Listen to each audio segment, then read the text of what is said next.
Hello, everyone, and thank you for joining us. That's right. This is the SUNY Broome Republicans. Once again with you, and we're here with our two hosts. That is myself, Michael Voss, the Dragon of the Southern Tier, and Michael Woodward, the president of SUNY Broome Republicans. hello, hello.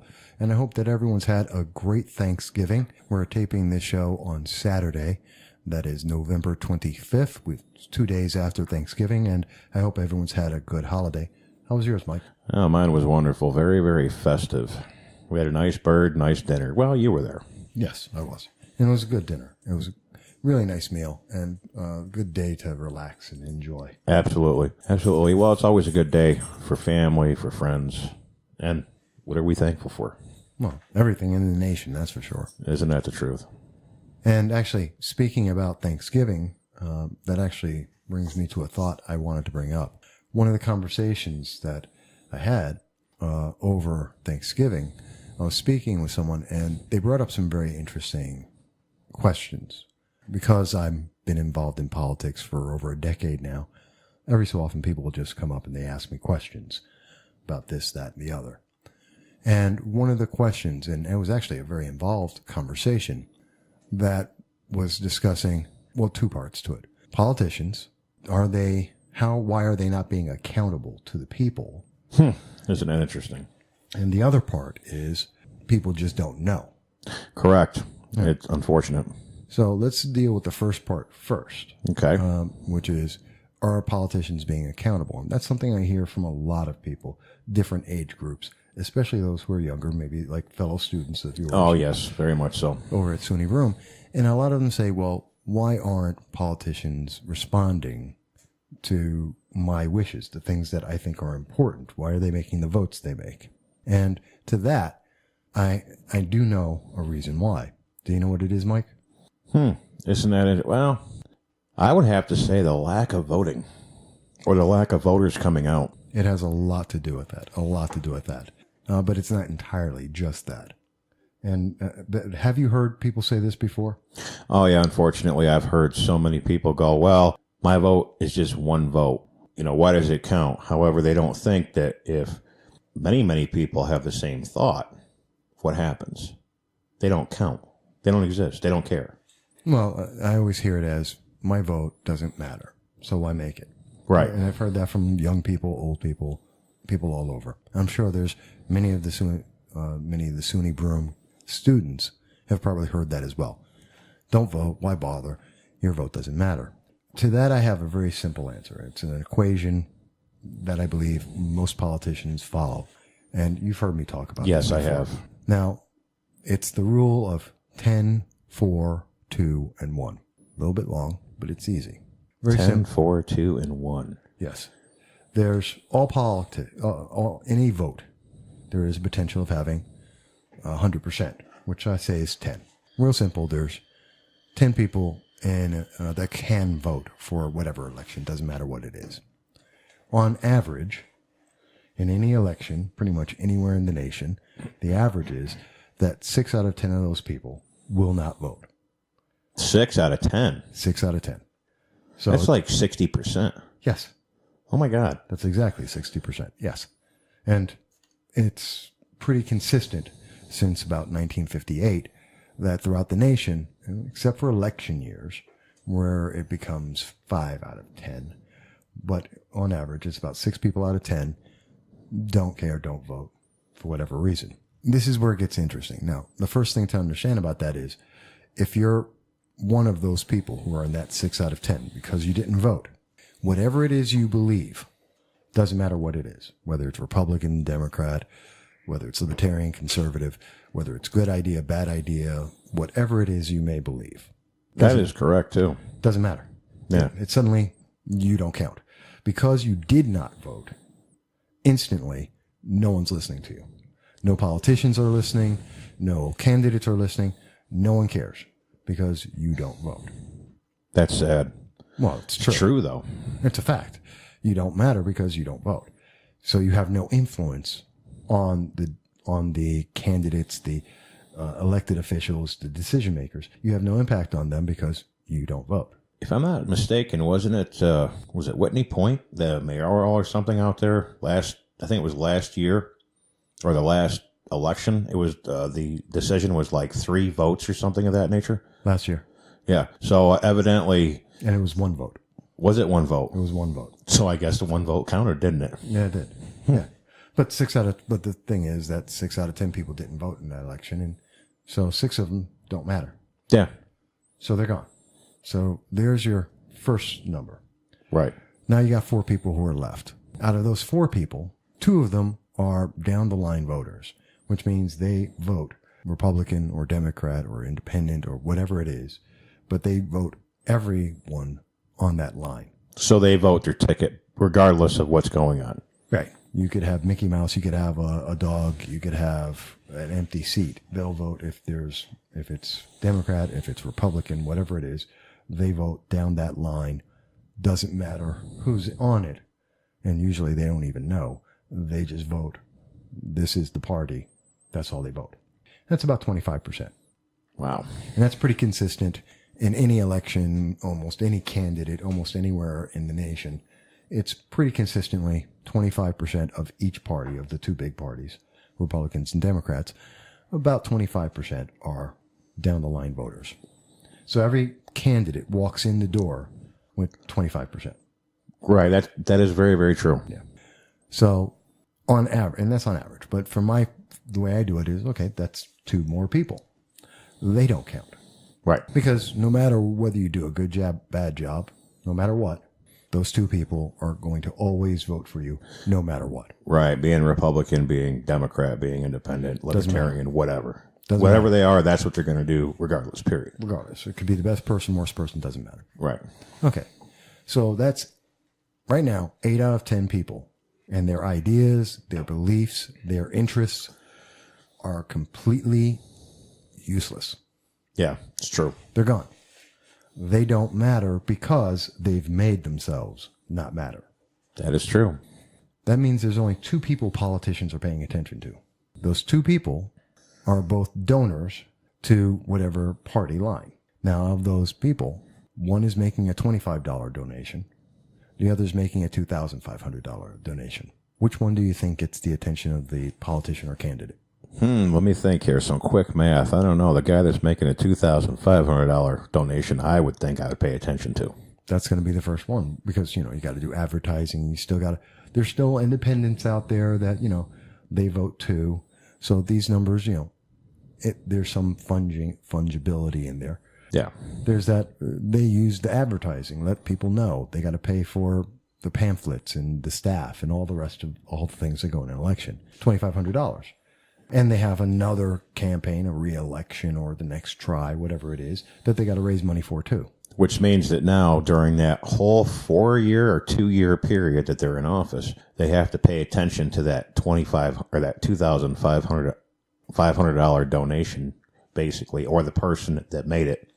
Yeah, and the things that person has that they consider important. Correct, which is really a bad situation for us and the country. Well, no, it's a matter of priorities. Right. And they've made themselves a priority. Very, very true. Right. So they're going to go with that priority. So that means the person who has the $2,500 donation is going to be the first priority.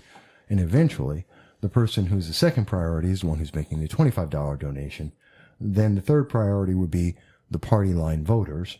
And then that's it. It stops there. There is no other priority. So basically, if by the time that you get down to the party line voters, you're starting to get close to the next election anyways.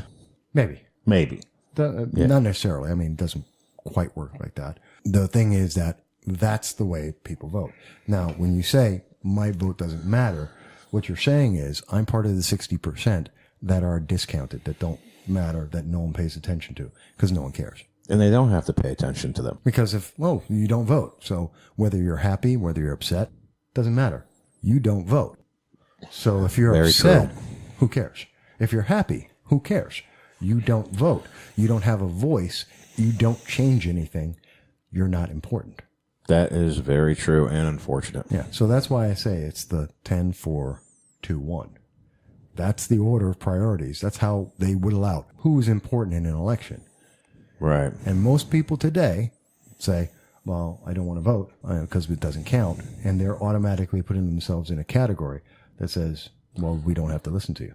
So that means that if that 60% did actually hit the polls, they would then at that point matter. They would actually matter more than a donor. They would matter massively more than a donor. Yeah, you would. Wow, isn't that something? Something to think about, Mike. They could change any election. Yes, well, absolutely. You know, yeah, one person's paying all the money, but if there's 3 to 1 people who are actually paying attention and maybe voting for them, maybe not, it doesn't matter if the one person paid the money or not. There's 3 other people who are voting outweighs that one person. That's very, very true. Sad but true. Sad truth, if you will. Yeah. So that's one of the things. Now, the other thing, and I did want to address this as well because it came up. I'm told, and I would love to hear from the rest of SUNY Broome, the general audience out there, since we're talking about it, how many people actually believe or don't know how to get in touch with one of their politicians? That's interesting. I'm willing to bet quite a few, and I'm thinking very seriously of taking a poll across campus to find out what this is, because I know, well, obviously you and I are involved, so we know how to get in touch with people. But that's not a factor. There's certain, well, to me, all you would have to do is just look them up on Google and type that person's name in and hit contact. Boom, there you go, email. Yeah, and there's newspapers, there's radio stations, there's in-person contact, there's no end of the number of ways to contact anyone who's either a candidate or elected. You can get in touch with the Board of Elections. The documentation's out there. Oh, absolutely. So when I hear people say, well, I can't get involved because I don't know how, I don't understand it. Well, actually, it's pretty simple. All you have to do is look them up on the internet. Is it a person, or are you looking for the party? Party's on there as well. Doesn't matter if it's involved with politics. If you're looking for a person or an organization, you can find them. They're in telephone books. They're in every medium that's out there. So when someone tells me, and I don't know if this is true or not, but people tell me, or I've been told, hey, I don't know how to contact elected official X. How can that be? Because you see all these people on their phones all the time. Like, you have a smartphone, you have a library, you have a telephone book, you have a newspaper, you have your city hall, you have the Board of Elections. And the list goes on. I mean, there is no secret to this. If I want to get in touch with Claudia Tenney, assuming I never knew her before, and I say, oh, she's our congresswoman, I want to contact Claudia Tenney about whatever issue. It's as simple as, well, she's got an office. Yep. She's got satellite offices. She also has phone numbers in Washington and locally and in her main headquarters. And she's on the internet. She has contact information there. She's in the telephone book. The city hall can get you in touch with it. The Board of Elections can get you in touch with her. Congress itself can get you in touch with her. There's no end to the ways that you could find to contact Claudia Tenney. Yeah. Well, it's interesting, too, because if you ask someone a question about anything, they Google it. And we all know that's what you say is, well, Google it, whatever it may be. So evidently, nobody can understand the whole concept of just Googling them. I don't know. And that's why I'm asking, because is this a real concern of people, that people think that they don't know how to contact someone? Because I understand that's the way. I'm very aware that that's all the mediums, but this person was very passionate to me in saying that no, people just don't know how to contact them because they don't watch TV and they don't read the newspaper. And my thought is, then go to Google. Or is it possible that some people are basically just told that they can't get in touch with them? It could be that too. That would be my concern. But it's as simple as, because it's not true. It's as simple as, like, and I can't keep saying it, but I mean, it's just that simple. There are too many ways for any elected official to reach them for me to say, oh, that's a legitimate reason. Why not? True. You know, I don't know. And I don't know if other students find this to be a problem. Like, they don't know how, and I would love to hear this. I think it's important. Do people know how to get in touch with their elected officials? Oh, you know, it's interesting, too, because I heard that conversation that you're referring to. And another part of that conversation that I want to come up with, too, is the way that the news or some of our representatives play with numbers or terms. that's a different aspect. And since we're over time, we're going to come back and then we can go into that. Okay. Sounds good. All right. So we'll be right back, folks.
Hello, everyone, and thank you for joining us. This is the SUNY Broome Republicans with your two hosts, myself, Michael Voss, the Dragon of the Southern Tier, and Michael Woodward, president of SUNY Broome Republicans. That's right. And we were with you back on this post-Thanksgiving discussion, and we thank you for being here for our 7th episode. We were talking about, in the first episode, I was talking a lot, but it was just an interesting subject about, do you believe that you can talk to politicians? Do you know how to get in touch with them? And does it matter whether your vote counts? Now, and that's a bigger subject and we can go into it more, but definitely the question is, do you know how to get in touch with your politicians to let them know what's on your mind? Now, separate of that, from there, you had brought up at the very end that you had another subject. Yeah, how to actually look up real statistics and how the politicians and the press actually present this information to the public. Okay.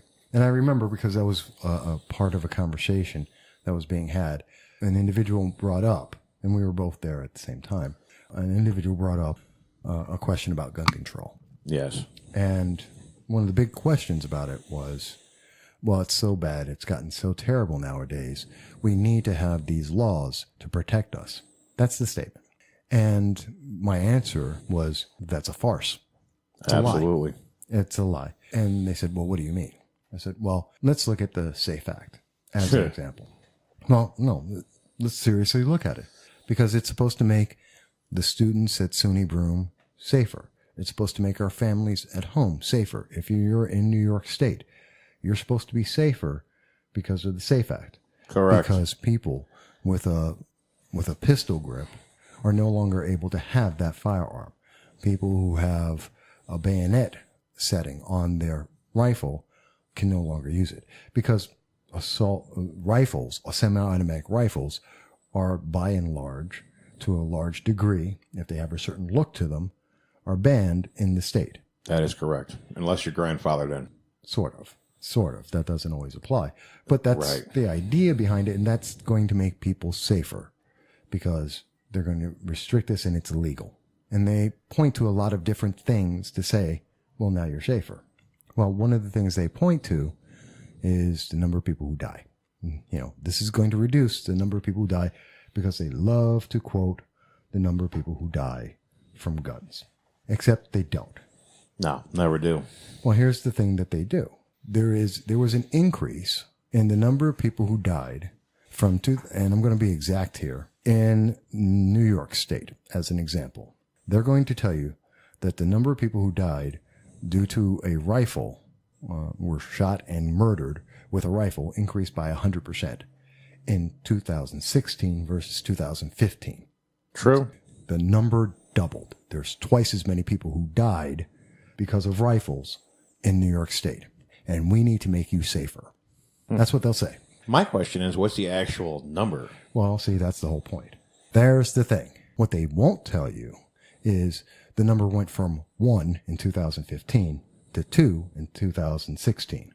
Ooh, so it honestly did go up 100%. It's an absolutely true fact to say that it increased 100%. What's not exactly correct is they're playing with you because they're manipulating it by giving you a percentage. Right. Because the real number is it went from 1 to 2. Boy, with all the people that live in this state, it's a good thing. Now, I want to make sure of something that people understand very, very clearly. Where am I getting that number? How can I say that? And I can tell you that with 100% accuracy, absolutely true fact, because that comes from the FBI. It is the Crime in the United States report from 2015 and 2016. The category is murders, and murders by firearms broken down by category. So it tells me the exact number of people who died because of a handgun, because of a rifle, or a shotgun. I know the exact numbers according to the FBI.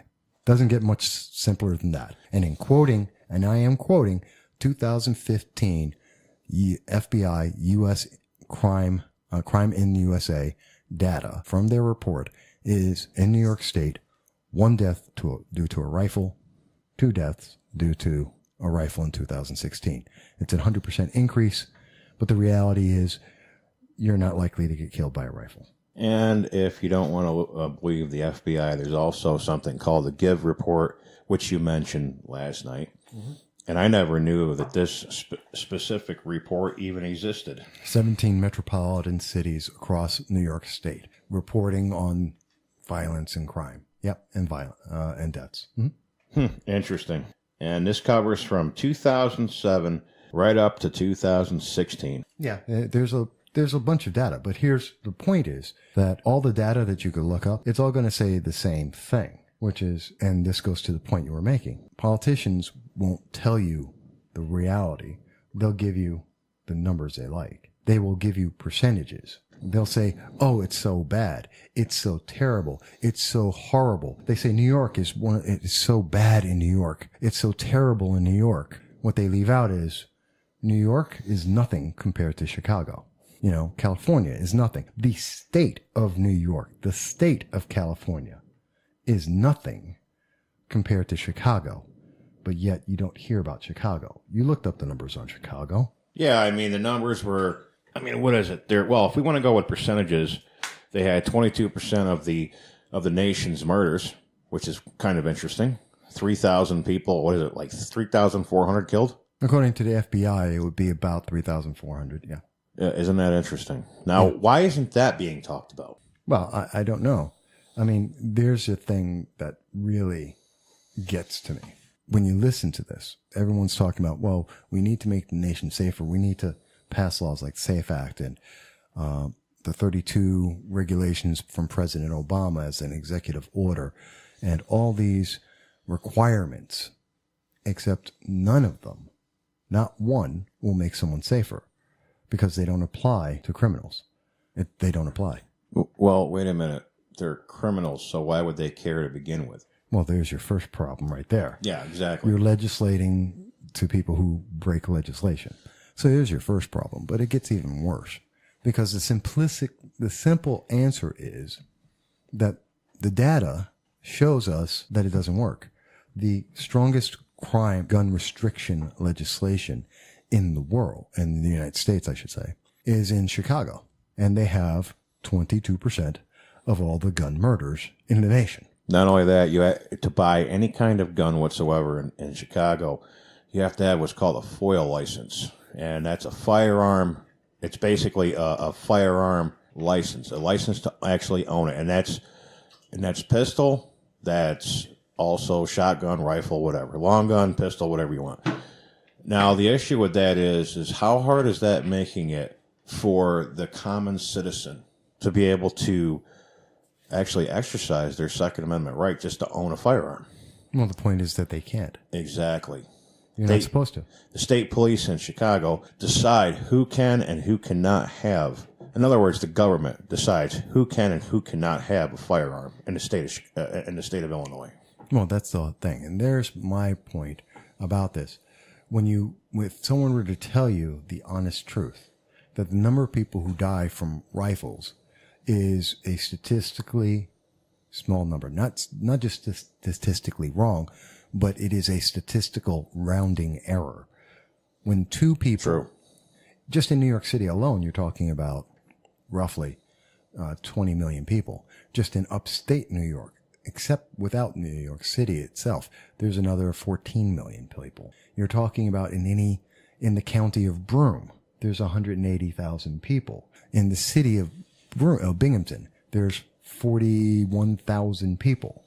There was 5 murders in Broome County altogether last year? All totaled, all types, yes.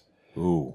So, I mean, you're talking about a statistical rounding error. Now, mind you, for the family and friends of the people who die. Oh, I'm sorry for your loss. Oh, absolutely. It's a world-changing event, no doubt. Mm-hmm. But when you're saying that, my God, it is so horrible that we're no longer safe on the streets because of the gun violence that's going on, and the number that you can come up with is 5. Mm-hmm. Oh my God, it's all these rifles. The rifles are making us unsafe. And you're talking about 2 in the state. 2. Yeah, exactly. And 30 million people. Right. I'm sorry. Those numbers just don't add up. By the way, if you're wondering, how bad is that? I mean, how silly does that make it? Well, we also happen to know the number of people who died because of knives. The number of people, you're going to love this. And again, this is coming from the 2016 FBI report, and 130 people died because of knives. 130? 130. So should we start taking butter knives and kitchen knives and everything else away too? Well, it gets worse. The number of people who died because of someone's hands. So strangulation, punching to death, whatever you want to call it, just using bare hands is 32. Oh my God. That's horrible. Hitting someone with a brick, hitting them with a rock, using your bare hand, however you want to classify that, there's 32. Okay, so I guess my question is, why would they be so heavy on guns? They're not heavy on guns because handguns is a different question. Mm-hmm. Handguns are the majority of all shootings are handguns everywhere in the nation. If you go by FBI data on the entire nation, some 46% of all murders are with handguns. And even in the data, again, going to 2016, there were 628 people who were murdered in New York State in 2016. 305 of them were killed by a handgun. Wow. 2 by a rifle, 9 by a shotgun, 130 by knives, and 32 by someone's bare hands. Going by those numbers from the FBI, let me ask you, what's the thing that you need to take care of to make people safe? I would say mental health. Well, yeah, but we're talking about out of these options, what's the most dangerous thing in there? Knives, obviously. No, handguns. Well, yes, obviously. Handguns. Yeah. So handguns are the deadliest thing there, except the regulations they're talking about don't address that. You've never heard Governor Cuomo get on any airwave and say, I got to restrict people from handguns. Oh, yeah, because why? Because you have to have a permit as it is now. So it's obvious that the gun control laws are not working as it is. No, they're not. But more importantly, they're not telling people the truth. No, why would they? That's the thing. And that's why I always say to people, you have to be very careful when you're listening to politicians. They're not, because they know people don't double check any of this. Yes. They say things in a way that makes it sound, oh my God, I've got to do something so emotional. Oh, we've got to protect our kids from rifles after Sandy Hook. That's what we heard across the entire nation. We heard it from Governor Cuomo justifying the SAFE Act. Now, here's my question, though. As we talk about the SAFE Act, now we're talking about rifles. Now, is there any kind of split as far as, say, a bolt action rifle compared to an assault weapon? Does it stay down there, the difference? And what are those numbers? What's the difference in terms of... How many people were killed by, say, a regular rifle compared to an assault rifle? There is no such thing as an assault rifle. True. So the FBI doesn't count it. There is no such thing. True. There's a semi-automatic rifle, and then there's a single-fire bolt-action rifle. Right. But there is no difference between... there is no such thing as an assault rifle. It doesn't exist. It's just a term people use because it sounds... It sounds scary. It sounds sexy. Yeah, that's true, too.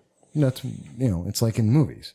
They use the biggest gun possible. They use an M60 Rambo to go and fire off. And you know what? Human beings don't stand there. I've seen huge people that make, Arnold Schwarzenegger look small. They can't stand still and just fire an M60.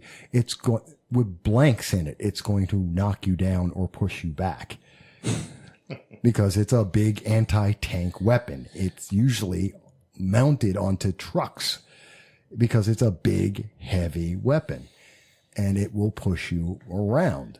You don't just fire it and stand there. Well, with the movies, it's always good.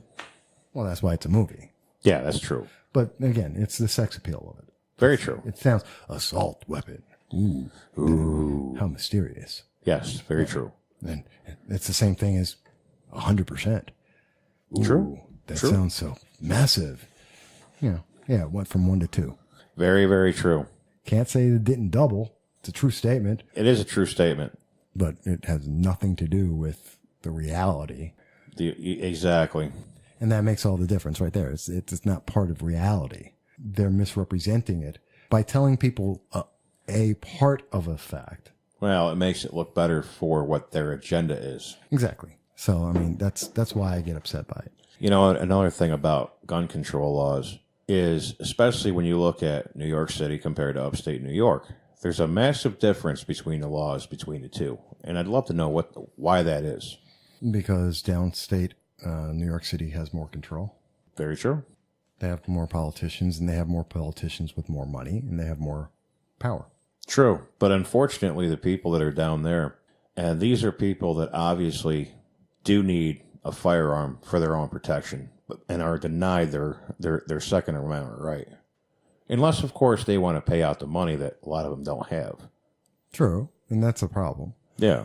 But and to the rest of the students out there, I know you're one of the students, but I again and I would ask you if you know this, but would ask how many students out there are aware that the statistics, the things being said to them to justify all of the various, and I'm not picking on Democrats or Republicans here, I'm just putting it out there. All politicians do this, that they misrepresent what the numbers mean.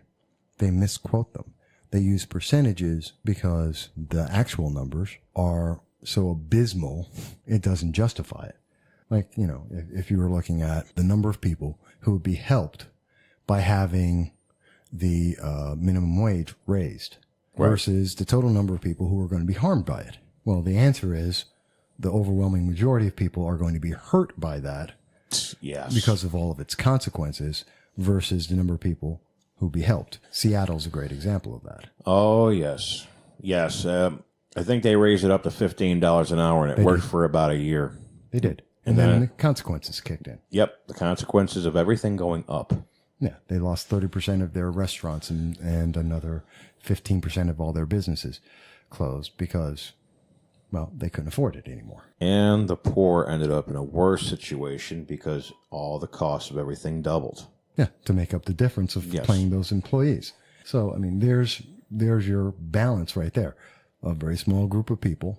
By the way, do you know how many people get minimum wage in the United States? How many? And I'm about to use a percentage, so you're going to laugh. Okay. But do you know how many people as a percentage? How many? 2 to 3%. That's it? That's it.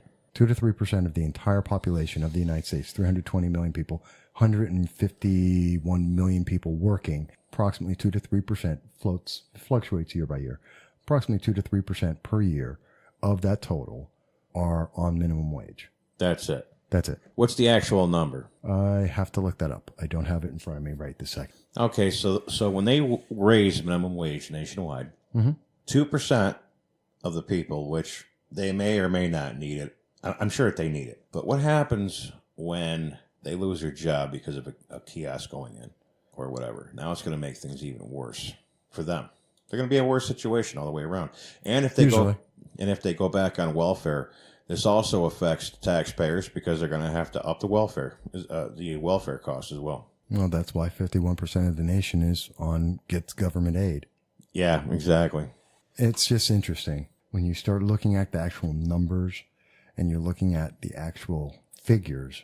It tells you a very different story than the way a politician puts it out there to make it sound, this is so important. We must do this right now because so many people are in need and it's going to make so many people safe. And no, it's really not making anyone better off. No, it's not. It's not helping anyone. It's just giving government more power. That's what I see from the data itself. And I loved it. And as I was saying to the SUNY Broome students out there and anyone listening to this, did you know that? Have you looked at the actual data?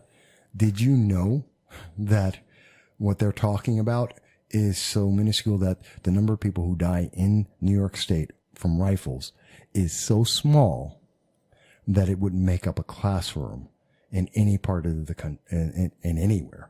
That the number of people is so small, it's less than the number of people, you have more fingers in your hand. And they're trying to protect you against that, which means you're really no safer. No, not at all. No matter what even if they were able to pass every law and somehow it stopped every rifle, literally, and just according to 2016, if they stopped every single person, took away every single rifle, and they suddenly disappeared from the world, literally, only 2 murders would have been stopped in New York State, according to the FBI. 2. Another problem is when it comes to rifles and shotguns, it's not exactly something that a lot of criminals are trying to get their hands on. Well, I don't even care about that part. It's literally, the fact is that literally, if we did it, if we all agreed and we actually did exactly what they asked us and they got rid of every rifle in the world. Yeah, okay. Tomorrow, if they just all disappeared. Right. The number of people who would not have been murdered in 2016, according to the FBI data for New York State, is 2. Woo. There still would be 130 people who died because of knives. There would still be 32 people who died because of someone using their hands. There would still be 383 people that would have died because of handguns. There still would have been 694 people who would have died because of murder in New York State.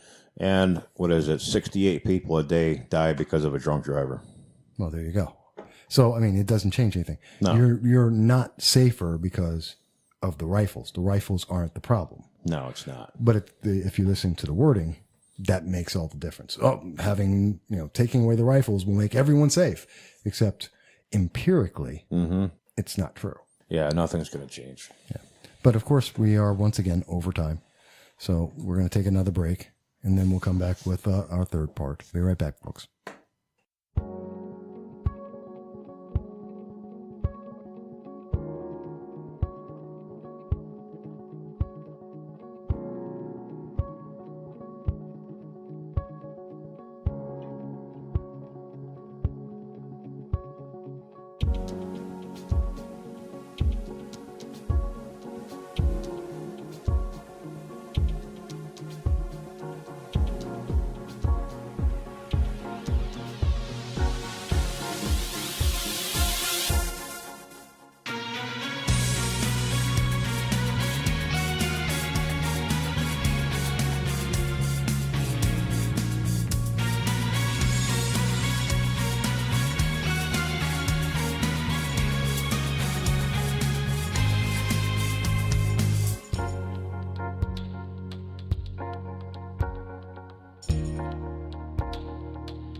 Hello, everyone, and thank you for coming back. That's right, you're back with the SUNY Broome Republicans. This is your host, one of your two hosts, Michael Voss, the Dragon of the Southern Tier. And Michael Woodward, president of the SUNY Broome Republicans. That's right. Now, we've gotten into a couple of interesting subjects, and we've taken the big picture approach in this episode 7 of the program, and we were talking about the big issue. How do you contact your politician? How many people don't know how to contact their politician? We were talking about gun control, and more importantly, the way that politicians represent information to the public. You know, talking about 100% increase when the number went from 1 to 2. They're telling you it's 100% to try and motivate you to join their side without giving you the full details, omitting key facts. So far in this episode, we've been talking the big picture, the big things that are affecting everyone, all the students and everyone, right? Right, that's correct. And so now it's about time that we bring this down a little bit more directly to how does this affect you and I, the students, the community, and everyone else. And I know there's an issue that you were just looking at that you wanted to bring up. Yeah, I was looking on the swarm, and I noticed that there's volunteer opportunities in Greece, in the Ukraine, and in Guatemala. Well, there are plenty of volunteer opportunities right here in the Broome County area. As a matter of fact, the United Way, or AmeriCorps, for whatever reason, is pulling a stipend from a lot of volunteers right here in Binghamton through the Lupardo Center, as well as CHOW, as well as Meals on Wheels, and some of the after school programs. Why aren't they offering those volunteer opportunities? I would say that they do. Before I go further, let me backtrack on something. Gave a statistic that was incorrect before, and I always like to correct myself. And I know we always want to do that on the show. Absolutely. I said the population of New York State in total was about 34 million, and that's wrong. That is very wrong. It is, in fact, there's about 8 million people in New York City. 20 million people travel through the city on any given day, but the actual population that lives there is considered to be about 8 million, and upstate is another roughly 11 to 12 million. For a total of about 19.5 million people in the state. So I misstated that, and I was mixing numbers, and I apologize for that. But as for the volunteers. Yes. In terms of the volunteers, these programs do have volunteers. Now, why are they not advertising for the students? Well, here's my question. Why are the volunteer programs ending at the end of this month? Christmas. I'm guessing. I'm guessing here. Well, I find this kind of interesting that I was talking with Kim, the manager down at the Lupardo Community Center, and as of the 30th of this month, the contract with the volunteers for CHOW for the mobile markets will be ending. They will not have any more volunteers going forward until it gets fixed. What do you mean? In other words, the stipend that's given to these volunteers through AmeriCorps is being moved over to addiction.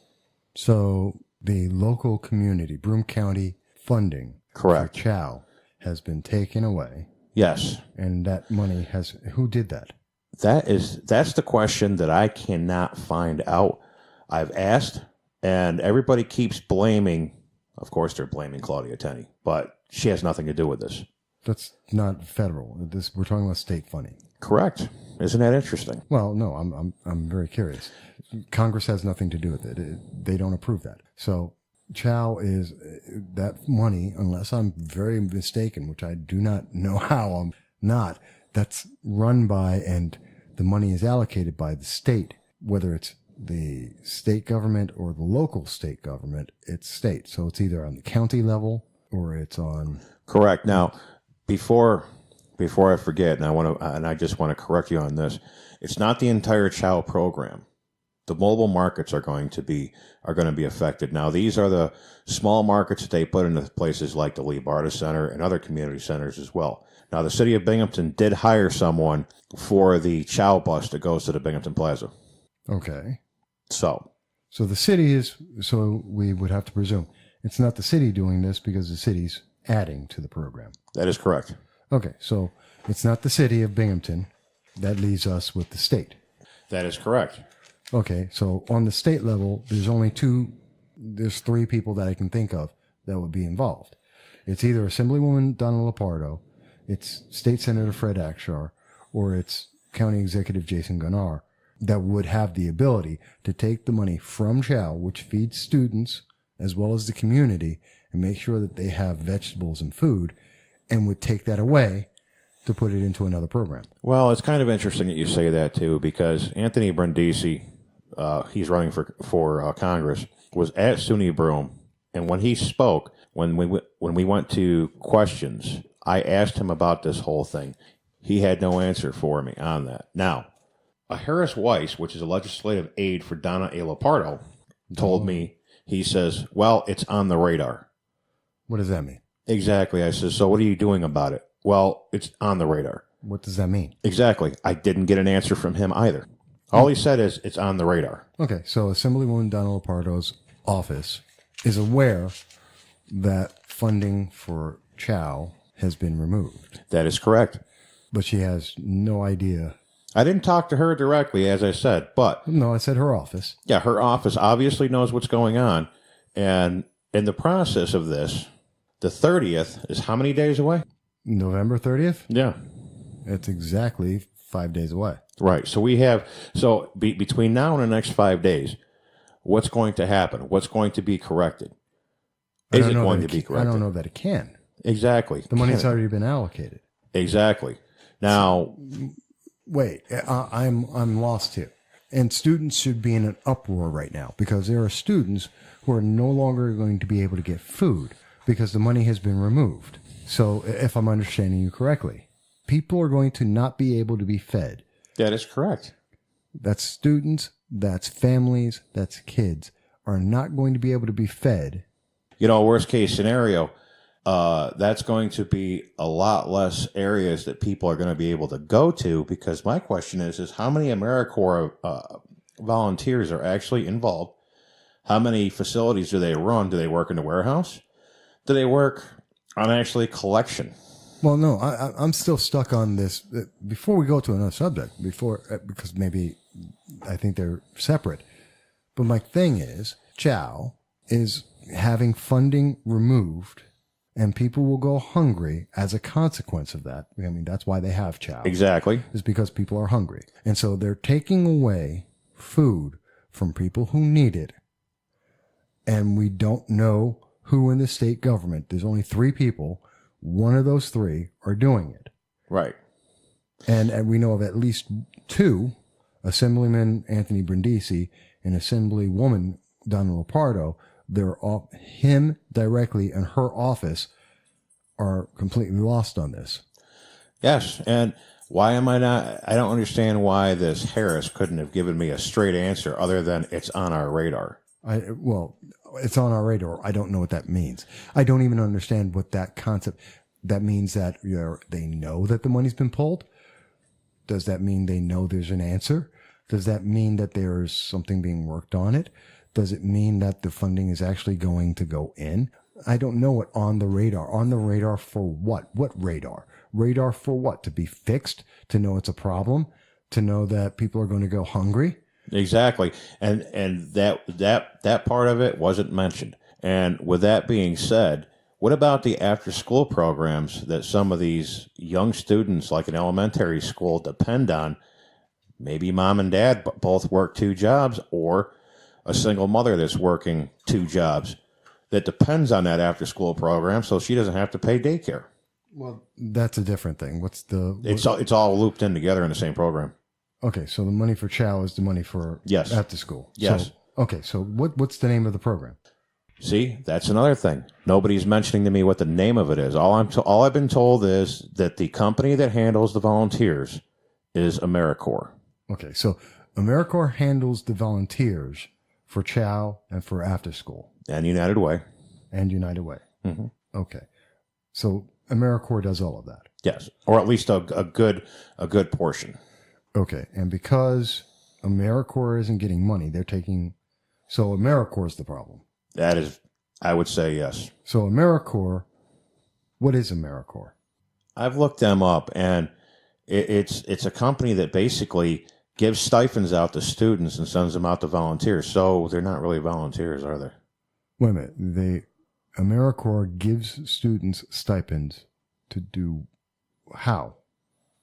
They give them something like, I want to say the numbers are something like $8,000 a year.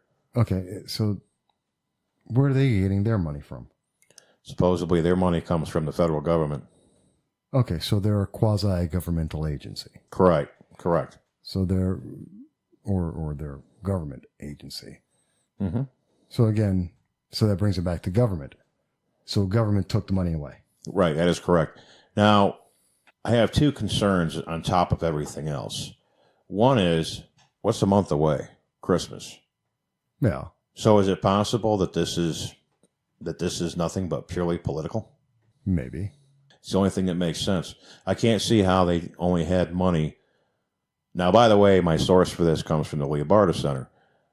So I don't understand why they didn't have money, which, by the way, is in Conrad Taylor's district, which he hasn't answered my call. Okay, so there's another politician who doesn't know about it. Yes. Actually, I can't say anything for nor against him because he hasn't called me back on this yet. Okay, so we have... I'm still thrown by this, that someone's taking money away, literally taking food away from people. And one, it's not a big story. And two, no one knows about it. And how many students does it take to go hungry? We were just talking in episode 6 of the show. We were talking about the fact that there's a drive going on right now to help homeless students. That's right. And I bet, and any student who's homeless, I have to believe, is also a student who is hungry. And Chow would feed them, and we're taking that away from them. Yeah. So the students who... Why aren't they on fire over this? I don't get it. Now, it's the only thing I can think of, and all I can think of is they're doing this because the budget's going on right now, which it's my understanding that there was more money allocated from the federal budget going to Chow. The budget doesn't matter. It's already been allocated. The budget was in October. It's already done. Yes. Darth Vader. So sorry, guys. It's already been done. So I'm trying to figure this out. And I think it's something that, students should really, really pay attention to this. This maybe should have been the first segment. I don't know. This comes down right after Thanksgiving, no less. Right after Thanksgiving, where everyone had food and food, and now there's not going to be food. Yeah, so supposedly the bus is still supposed to show up, but they do have a small market that shows up, and this small market gives food away. They don't have to pay for it. They give it away. I don't care if it's coming by a truck, a plane, a go-kart. I could care less. They're taking food away from the community and students. Yes, they are. There is a defined need, both in the community and with students. In particular, students who are homeless. There's a defined, absolute numerical group that I know exists that are hungry. There are kids that are hungry. That's why we have Chow. And you're telling me that they are taking the food away, and that politicians are either not answering or have no answer for this problem.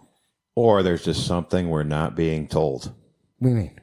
Is it for political reasons? No one would ever say that, even if it was. That is correct. So a manager of a community center tells me this information, but doesn't give me any decent reasons why. I'm not told any other than the money's going from Chow to addiction. So if we know where the money's going to... Also, she's not giving me any source to go by. But I've actively heard these volunteers state that the 30th is their last day. For this season or forever? I thought maybe it was for this season, but it's my understanding from Kim that there's nobody after. There's no contract signed. There's nothing. And the politicians you've gotten in touch with so far, Assemblyman Anthony Brindisi has no idea about it, which is interesting since he's running for the New York 22nd. You would think he would know all this stuff. He would be on top of the issue. So you would think he would know about it. And Assemblywoman Donna Lupardo's office, who have no idea. That is correct. That is very correct. Have you talked to State Senator Fred Akshar? I have not talked to Akshar about it, but I do need to email him. Maybe he knows something about this. How about County Executive Jason Garnar? Haven't gotten a response yet. All right, well, that brings us full circle to the first thing we were talking about. However, as far as the 22nd goes, again, I was told... 22nd of what? The 22nd Congressional District in New York. There's only one person that's given me one straight answer so far, and that's Congresswoman Claudia Tenney. She said that there is extra money allocated in her budget or in the federal budget for chow. Okay, so we know the money should be there. Then. It should be there, yes. So it's not a question of is there enough money? Correct. Okay, so it's federal anyway. She wouldn't be involved. That's federal. It's a state program. That's the way the state distributes the money. The federal government just gives it to the state. The state distributes it. So it's a state issue. So it wouldn't deal with her. And we're talking about everyone I'm mentioning are state officials. So, and this brings us, as I said. Oh, wait a minute. I'm sorry. I did get a message from Jason Garnar, and he said if I need anything, because I am going in front of student council. And by the way, he has no idea what's going on either. How do you know? How do you know that? I do have a Facebook message from him stating that he doesn't know, and that if I need anything, any kind of help in front of student council at SUNY Broome for volunteers, to let him know. So to be fair. Well, yeah, but is he talking about chow volunteers? Yes. Okay, so if you're getting a drive for chow, he'll back you up. Yes. Did he tell you where the money went? No, he did not. Did he say who pulled the money? No, he did not. So it brings me down to something else. If the county executive has no idea what's going on. Well, I don't know. So you asked him about this and he just did not answer that. Is that correct? That is correct. He did not know, other than the fact of whatever I try to do up at Broome, he'll back me up. No, that's just avoiding the question then. Yes, which makes me wonder is what exactly is going on, and we need to find this out. Right there that's the thing. What's going on? Because somebody has to know. Somebody pulled the money. Yeah. We should know who that is. And that person should explain why people will go hungry. That is correct. And I don't know who that is, whether it's a Democrat or Republican or anything else. I don't know who it is. It could be a functionary, someone who's just a staffer. It could be one of the accountants or bureaucrats. I don't know. But whoever it is, someone needs to be able to explain why they made a choice to let people go hungry. And I understand the opioid is, a big issue. I get that. But people being hungry, students, kids, people in the community, I think is bigger. That's me. I would totally agree with you. And I think this is a story we may want to cover, or at least keep track of it, because I will be sending more emails out this week.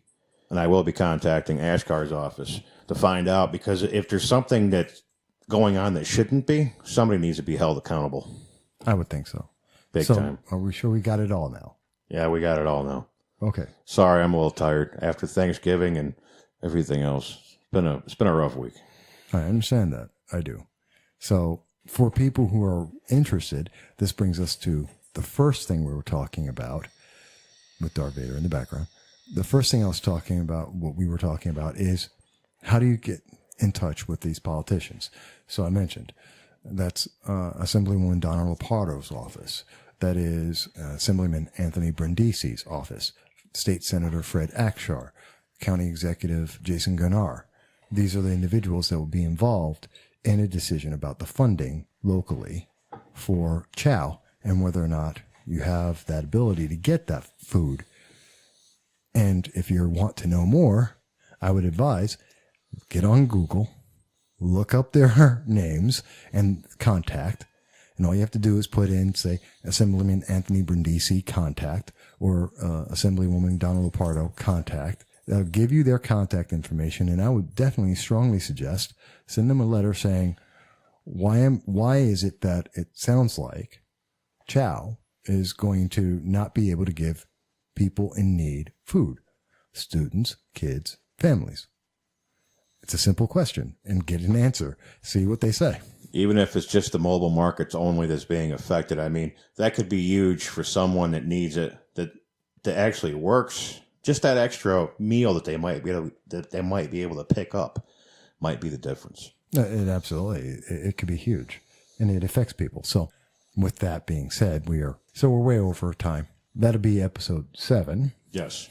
And in episode 8, maybe we'll have some more information for people about who's responsible and what they're going to do about this. Yeah, I'm going to send more emails out to see what kind of responses I get.